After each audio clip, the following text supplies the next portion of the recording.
പ്രായപൂർത്തിയായ രണ്ടുപേർ തമ്മിലുള്ള പ്രണയബന്ധത്തിൽ എന്തെങ്കിലും തെറ്റുണ്ടോ? അവർ പരസ്പര സമ്മതത്തോടെ ലൈംഗിക ബന്ധത്തിൽ ഏർപ്പെട്ടാലോ? അതും ഈ നാട്ടിലെ നിയമ സംവിധാനങ്ങൾക്ക് മുന്നിൽ കുറ്റകരമല്ല. പിന്നെ എവിടെയാണ് പ്രശ്നം?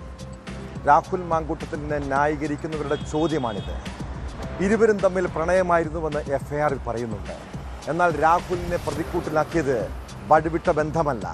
എഫ്ഐആറിൽ സൂചിപ്പിക്കുന്നത് പോലെ ഭീഷണിപ്പെടുത്തിയുള്ള പീഡനവും നഗ്നദൃശ്യം പകർത്തലും നിർബന്ധിച്ച് ഗർഭചിത്രം നടത്തിയതും ഗുരുതരമായ കുറ്റകൃത്യമല്ലേ? അതേസമയം യുവതിയുമായി ദീർഘകാലമായി സൗഹൃദമുണ്ടെന്നും ബലാത്സംഗം ചെയ്യുകയോ ഗർഭചിത്രത്തിന് നിർബന്ധിക്കുകയോ ചെയ്തിട്ടില്ല എന്നാണ് രാഹുൽ മുൻകൂർ ജാമ്യാപേക്ഷയിൽ പറയുന്നത്. യുവതി ഗർഭിണിയായത് താൻ കാരണമല്ലെന്നുമാണ് പ്രതിയുടെ വാദം. ഒളിവിൽ കഴിയുന്ന രാഹുലിനു വേണ്ടി പോലീസ് ലുക്കൌട്ട് നോട്ടീസ് ഇറക്കിയിട്ടുണ്ട്.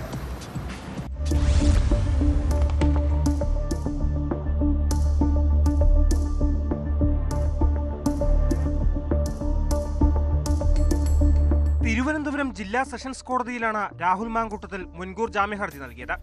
ആരോപണങ്ങളെല്ലാം നിഷേധിച്ചാണ് രാഹുലിന്റെ ഹർജി. പരാതിക്കാരിയായ യുവതിയുമായി ദീർഘകാലമായി സൗഹൃദമുണ്ട്.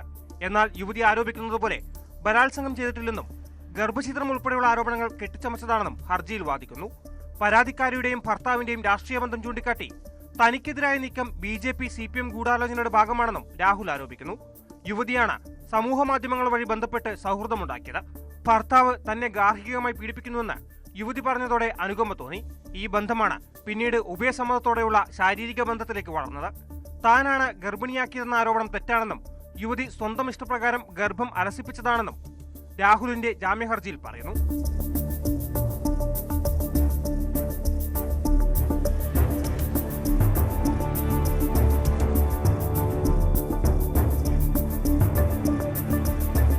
അതിനിടെ പീഡന പരാതിയിൽ പരാതിക്കാരുടെ രഹസ്യമൊഴി രേഖപ്പെടുത്തി. നെയ്യാറ്റിൻകര കോടതിയിലാണ് മൊഴി രേഖപ്പെടുത്തിയത്. യുവതിയുടെ പരാതിയിൽ കേസെടുത്തതിന് പിന്നാലെയാണ് കോടതിയിലെത്തിച്ച് രഹസ്യമൊഴിയെടുത്തത്. രാഹുലിനെതിരെ ഗുരുതര പരാമർശങ്ങളാണ് എഫ്ഐആറിലുള്ളത്. 2025 മാർച്ച് 17 യുവതിയെ ഭീഷണിപ്പെടുത്തി നഗ്നദൃശ്യങ്ങൾ പകർത്തിയതായി എഫ്ഐആറിൽ പറയുന്നു. 2025 ഏപ്രിൽ 22 തൃക്കണ്ണാപുരത്തെ ഫ്ളാറ്റിലും മെയ് അവസാന വാരം പാലക്കാടുള്ള MLAയുടെ ഫ്ളാറ്റിൽ വെച്ചും പീഡിപ്പിച്ചു. മെയ് 30 ഗർഭചിത്രത്തിന് വേണ്ട ഗുളികകൾ കൈമനത്ത് വെച്ച് കൈമാറി.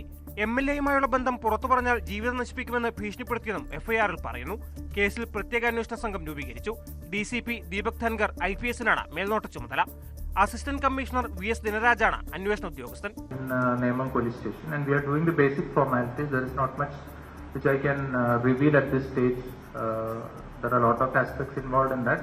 So I think already a lot of information are available in the media. So I think we are doing the basic formalities and other required things to be done in the investigation at present. That's all I can.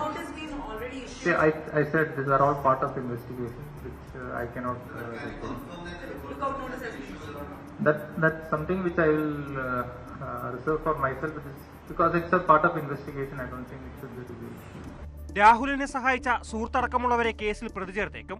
യുവതി പരാതി നൽകിയതോടെ രാഹുൽ ഒളിവിലാണ്. പ്രതി സംസ്ഥാനം വിട്ടതെന്ന് police സംശയിക്കുന്നുണ്ട്. രാഹുലിനായി police lookout notice ഇറക്കി.